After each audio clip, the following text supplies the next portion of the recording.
بسم اللہ الرحمن الرحیم۔ السلام علیکم ورحمۃ اللہ وبرکاتہ۔ آپ لوگ کیسے ہیں؟ امید کرتا ہوں آپ لوگ خیریت سے ہوں گے دوستوں۔ اور جب حضرت موسیٰ علیہ السلام نے اپنی قوم سے کہا کہ اے قوم، تو کس لیے مجھ کو تکلیف پہنچاتی ہے، جبکہ تجھ کو معلوم ہے کہ میں تمہاری اور اللہ کا بھیجا ہوا رسول ہوں۔ اس بارے میں بحث کی گئی ہے کہ یہاں جس تکلیف کا ذکر کیا گیا ہے، کیا اس سے وہی حالات مراد ہے جو بنی اسرائیل کی سرکشی سے متعلق ہے، یا ان کے علاوہ کسی خاص واقعے کی اور اشارہ ہے؟ اس بحث میں صحیح مسلک یہ ہے کہ جب قرآن نے حضرت موسیٰ علیہ السلام سے متعلق تکلیف واقعے کو مجمل بیان کیا ہے تو ہمارے لیے بھی یہی مناسب ہے کہ اس کو کسی واقعے سے متعلق نہ کریں، اور جس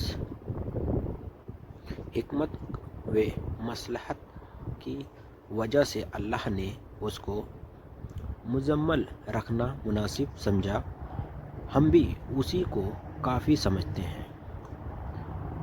مصری دارالآثار کے چترکار مصورے اور عصری اور حجری پتھروں کا کھنڈر کے نامی عالم احمد یوسف آہودی کو کھوج کا خلاصہ یہ ہے کہ یوسف جب مصر میں داخل ہوئے ہیں تو یہ فرعون کے 16ویں خاندان کا زمانہ تھا، اور اس فرعون کا نام ابل تھا، اور جس فرعون نے بنی اسرائیل کو مصیبتوں میں ڈالا وہ شمیسی سیکنڈ ہو سکتا ہے۔ یہ مصری حکمرانوں کا 29واں خاندان تھا۔ حضرت موسیٰ علیہ السلام اس کے زمانے میں پیدا ہوئے اور ان کی گود میں پلے بڑھے۔ شمیسیس سیکنڈ نے اس ڈر سے کہ بنی اسرائیل کا یہ شاندار قبیلہ جو لاکھوں انسانوں پر مشتمل تھا، اندرونی بغاوت پر اتر نہ آئے، بنی اسرائیل کو مصیبتوں میں مبتلا کرنا ضروری نہیں سمجھا، جن کا ذکر تورات اور قرآن حکیم میں کیا گیا ہے۔ رامسیس سیکنڈ نے اپنے بڑھاپے کے زمانے میں اپنے بیٹے مرنیفات کو حکومت میں شریک کر لیا تھا، اسی لیے مرنیفات ہی وہ فرعون ہو سکتا ہے جو ندی میں ڈوبا۔ اس نتیجے کی تائید اس سے ہوتی ہے کہ مصری دستور کے مطابق مرنیفات کا الگ سے منبرہ نہیں، بلکہ وہ 18ویں خاندان کے فرعون کے مقبرے میں دفن کیا گیا۔ مصری آزمائش گھروں میں ایک لاش آج بھی محفوظ ہے، اور محمد عطی کی کتاب دوارالرسول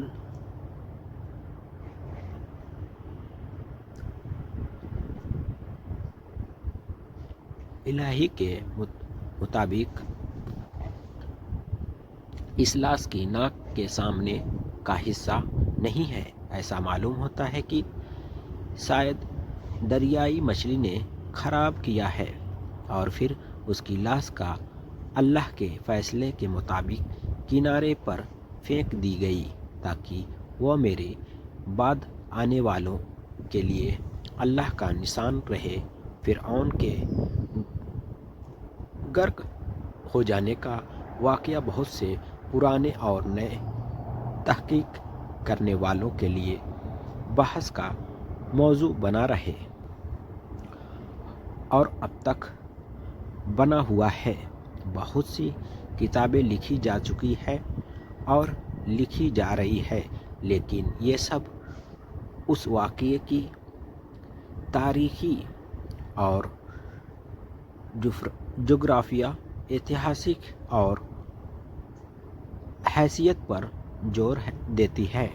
اس بارے میں مورس واقعی مشہور و معروف فرانسیسی مناسب لیکھک نے اپنی کتاب میں واقعی قرآن اور سائنس کی تفصیلی بحث کی ہے۔ جو دیکھنے پڑھنے والے اور زیادہ معلومات کے خواہشمند ہوں، اس کتاب سے، جس کا اردو ترجمہ بھی ہو چکا ہے، رجوع کر سکتے ہیں۔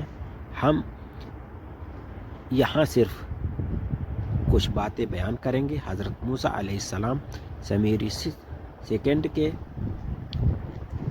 زمانے میں پیدا ہوئے اور اس کے یہاں انہوں نے پرورش پائی۔ سمیرس سیکنڈ کا انتقال حضرت موسیٰ علیہ السلام کے مدین میں ٹھہرنے کے زمانے میں ہو گیا۔ سمیرس سیکنڈ کے بعد اس کا بیٹا مرنیفات تخت پر بیٹھا اور لگ بھگ 1200 سال قبل مسیح لال ساگر میں ڈوبنے والا یہی فرعون ہے۔ لال ساگر کو کسی جگہ سے پار کیا گیا یقین کے ساتھ نہیں کہا جا سکتا۔ سمیرس سیکنڈ اور مرنیفت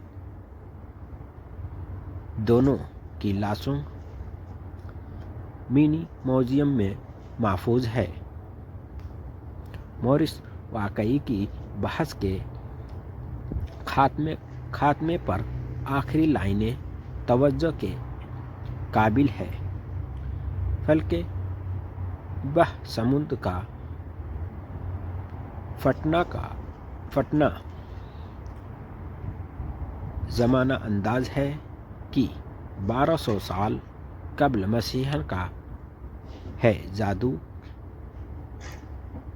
کی کوئی حقیقت بھی ہے، وہ صرف نظر کا دھوکہ ہے۔ حقیقت کوئی چیز ہے۔ اس کے بارے میں اہل سنت علماء کی یہ رائے ہے کہ جادو سچ میں ایک حقیقت ہے اور نقصان پہنچانے والے اثرات بھی رکھتا ہے۔ اللہ تعالیٰ نے اپنی بڑی حکمت کو سامنے رکھ کر اس میں اسی طرح نقصان پہنچانے والے اثرات رکھ دیے ہیں، جس طرح زہر بغیر۔ مگر یہ نہیں ہے کہ جادو اللہ کی قدرت سے بے نیاز ہے۔ اللہ کی پناہ خود بے نیاز ہے، خود اپنے آپ اثر رکھنے والی چیز ہے۔ یہ عقیدہ خالص کفر ہے۔ اسلامی فقہا نے جادو کے بارے میں صاف کیا ہے کہ جادو کے جن اعمال میں شیطان، گندی روحیں اور غیر اللہ سے مدد چاہیے جائے، سو ان کا حاجت روا قرار دے کر منتروں کے ذریعے ان کو قابو میں کرنے کا کام کیا جائے، اختیار کیے جائے اور ان سے دوسروں کو نقصان پہنچایا جائے، ان کا کرنے والا حرام اور بڑے گناہ کا مطابق نبی اور رسول کا اصل معجزہ اسی وہ تعلیم ہوتی ہے جو وہ رائے حق سے ہٹی ہوئی اور مٹکی ہوئی قوموں کی ہدایت کے لیے نقصان کیمیا اور دینی اور دنیاوی فلاح و کامرانی کے لیے بنظیر ہے، قانون کی شکل میں پیش کرتا ہے، لیکن عام انسانی دنیا کی فطرت اس پر قائم ہے۔ وہ سچائی اور صداقت کے لیے بھی کچھ ایسا چیزوں کی خواہش مند ہوتے ہیں جو لانے والے روحانی کرشموں سے تعلق رکھتی ہے، جن کے مقابلے سے تمام دنیاوی طاقتوں عاجز ہو کر کیونکہ ان کے علم کی پہنچ کیسی سچائی کے لیے اسی کو معیار قرار دیتی ہے، اسی لیے یہ اللہ کی سنت جاری رہی کہ وہ نبیوں اور رسولوں کو دین حق کی تعلیم و پیغام کے ساتھ ایک کچھ نشانیاں معجزوں کو بھی عطا کرتا ہے، اور جب وہ نبوت کے دعوے کے ساتھ بغیر سبب ایسا نشان دکھاتا ہے جس کا مقابلہ دنیا کی کوئی طاقت نہیں کی سکتی، تو اس کا نام معجزہ ہوتا ہے۔ قرآن مجید نے مرنے کے بعد کی زندگی کا عام قانون تو یہ بتایا ہے کہ دنیا کی موت کے بعد پھر آخرت کی دنیا ہی کے لیے دوبارہ زندگی ملے گی، لیکن خاص قانون یہ ہے کہ کبھی کبھی حکمت و مصلحت کے پیش نظر اللہ تعالیٰ اس دنیا ہی میں مردہ کو زندگی بخش دی اور نبیوں کی معجزوں والی زندگی میں خود قرآنی گواہی کے مطابق یہ سچائی کئی بار ظاہر ہو کر سامنے آ چکی ہے۔ حضرت موسیٰ علیہ السلام کی نبوت کے زمانے میں بنی اسرائیل کے 70 سرداروں کے دوبارہ جی اٹھنے کے موقع پر یہ صورت سامنے آئی ہے کہ ان کے نامعقول اور گستاخی والے اصرار پر رجعہ کے عذاب نے ان کو موت کے گھاٹ اتار دیا، اور پھر حضرت موسیٰ علیہ السلام کی عزت والی دعا پر اللہ کی رحمت کی وسعت نے ترس کھایا اور ان جان سے تنگ انسانوں کو دوبارہ زندگی بنا دی۔ اس طرح گائے کے ذبح کرنے کے واقعے میں دوبارہ زندگی بخشی۔ ان واقعوں سے متعلق حکمت و مصلحت خدا اللہ کی بہتر جانتے ہیں، انسانی سمجھ تو اتنا ہی کہہ سکتی ہے کہ اس کا مقصد یہ ہے کہ متاثر ہونے والے شکر گزار ہو اور آگے اس قسم کی بھیجا ضد کو کام میں نہ لائیں اور اللہ کے سچے فرما بردار بندے بن کر رہیں۔ قرآن کے صاف اور کھلے بیان کے ساتھ بعد گھٹیا تعویل کی غیر ضروری ہے۔ حضرت موسیٰ علیہ السلام کے نبی ہونے کے زمانے میں معجزوں کا زیادہ ہونا نظر آتا ہے، جن کو 2 حصوں میں بانٹا جاتا ہے۔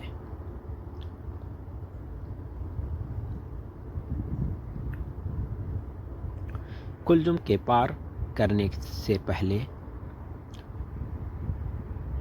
کلزم کے پار کرنے کے بعد کلزم کے پار کرنے سے پہلے اوپر کے زیادہ سے زیادہ معجزوں کے سلسلے میں یہ بھولنا نہیں چاہیے کہ صدیوں کی غلامی کی زندگی بسر کرنے اور چھوٹی خدمتوں میں مشغول رہنے کی وجہ سے بنی اسرائیل کی نمایاں خوشیوں کو گن لگا تھا، اور مصریوں میں رہ کر مظہر پرستی اور اصنام پرستی نے ان کی شکل اور حواس کو اس درجہ معطل کر دیا تھا کہ وہ قدم قدم پر اللہ کے ایک ہونے اور اللہ کے حکموں میں کسی کرشمے کا انتظار کرتے رہتے۔ اس کے بغیر ان کو دل میں یقین و ایمان کی کوئی جگہ نہ بنتی تھی۔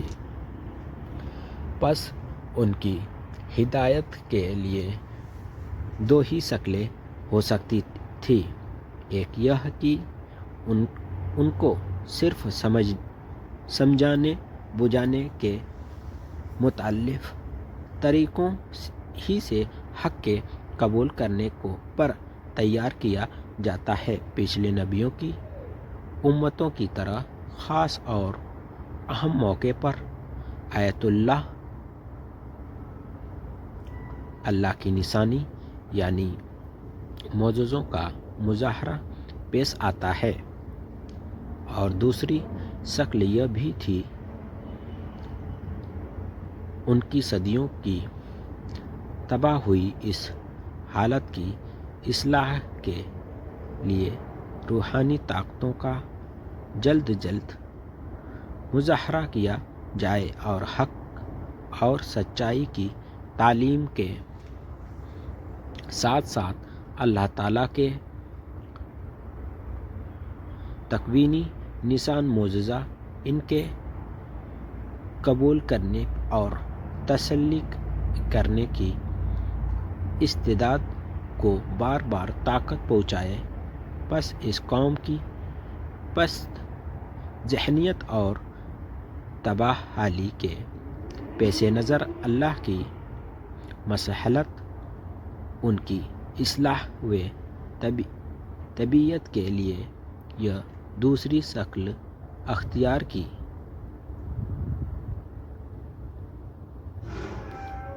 واللہ علیم حکیم، اللہ ہی جاننے والا اور حکمت والا ہے۔ السلام علیکم ورحمۃ اللہ وبرکاتہ۔ آپ لوگ کو ویڈیو کیسی لگی کمنٹ میں ضرور بتائیں، پلیز لائک اور شیئر کریں ضرور۔